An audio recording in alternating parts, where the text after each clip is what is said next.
Hey everyone, and welcome. Think about it. From the smartphone that's probably in your pocket to the TV on your wall, we're surrounded by all these electronic marvels. But have you ever actually stopped to think about the invisible world that's humming away inside them?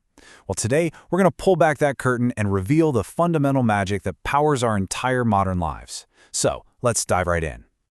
For this little journey, our guide is going to be Electronics for Dummies, 3rd edition. Honestly, it's the perfect roadmap for understanding the essentials, and we're going to break down some of its most important ideas for you right now. I mean, really, think about it for a second. We tap on a piece of glass, and suddenly music starts playing. We press a button on a remote, and a screen lights up with pictures from halfway across the globe. It all feels a lot like magic, doesn't it? But it's not. It's something way more interesting. It's science. And it's a science that, by the end of this, you're going to understand.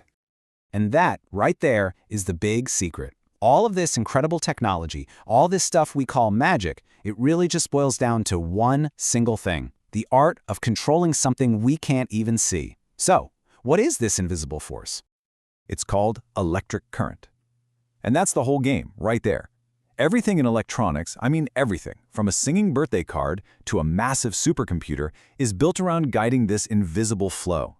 So, if we want to understand our gadgets, we first have to understand what this current actually is.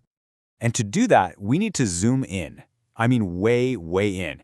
All the way down to the level of individual atoms. Because that's where the story of every single electronic device really begins. And here they are, electrons. These little guys are the stars of our show. Just think of electric current as a river of these tiny microscopic particles all moving together in the same direction. So whenever you flick a switch, you're basically just opening the floodgates for this river of electrons. Now, not all materials treat this river of electrons the same way. You've got conductors, like the copper that's inside most wires, and they're like these wide open riverbeds that let electrons flow super easily. Then you have insulators, like the rubber coating on the outside of those wires. They're like dams, stopping the flow completely. And you absolutely need both to make electronics work, one to carry the current and another to make sure it stays where it's supposed to go. So, we have our electrons, and we've got materials to guide them. But, a river of electrons just sloshing around randomly, that's not going to do us any good. To actually power something, those electrons need a clear, designated path to follow. They need a road trip. And that path has a name. It's called a circuit. Okay, this is a huge one, probably one of the most important ideas in all of electronics. A circuit is always a complete loop, a round trip. The electrons have to be able to leave their source, travel through whatever it is they're powering, and then get back to where they started. If that loop is broken anywhere, the flow just stops. Game over. So check this out. Every circuit, and I mean every circuit, no matter how complicated, has these 3 essential parts. First, you've got a power source, like a battery. This gives the push to get the electrons moving. Second, you need a path, which is usually your wires. And third, you need a load. The load is the whole point of the journey. It's the thing that does something with all that energy, like a light bulb that glows or a motor that spins. All right, so we've got our basic setup: power, path, and load. But this is where the real fun begins. See, just letting electricity flow isn't enough. The real art of electronics is in controlling that flow with incredible precision. And for that, we need to introduce some special characters. And these are our electronic components. You can think of them as traffic signals, speed bumps, and little one-way gates for our river of electrons. They're basically the tools that let us tell the current exactly where to go, how fast it should flow, and what to do when it gets there.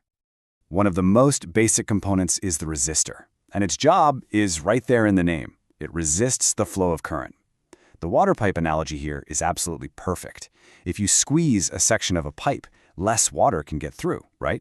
A resistor does the exact same thing to electrons, which is like super important for making sure you don't fry the more delicate parts of a circuit with too much current. Next up is the component that's going to give us our big finale, the LED, or light-emitting diode. For what we're doing today, this is our load. It has a very simple and kind of beautiful job.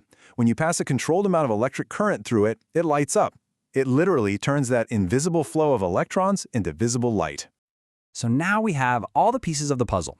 We get the idea of current, we know the rules of a circuit, and we've met a few key components. It's time to connect the dots and, see the magic happen for ourselves. So yeah, we're going to take everything we've just talked about and actually put it into practice. It's time to build the most basic, and I'd argue the most satisfying of all electronic circuits. Here's our cast of characters for today. First up, we've got the battery. That's our power source, right? The push. Then we've got wires for the path. And for the grand finale, we have our load, the LED, which is going to light up for us. But hey, notice that other little guy in there? That's our traffic cop, the resistor, making sure the LED gets just the right amount of current so it doesn't burn out. And when we connect them all together in that unbroken closed loop, boom! The electrons flow out of the battery, they go through the resistor, which slows them down just a bit, then they go through the LED, which makes it light up, and then they flow right back to the battery, completing that all-important loop. We've just successfully controlled an invisible force to create a visible, tangible result, and that is electronics in a nutshell. You know, what you've just seen is basically the hello world of electronics. And get this, every single complex gadget you own, from a smartwatch to a satellite, is built on these exact same principles, just with millions and millions more of these paths and components.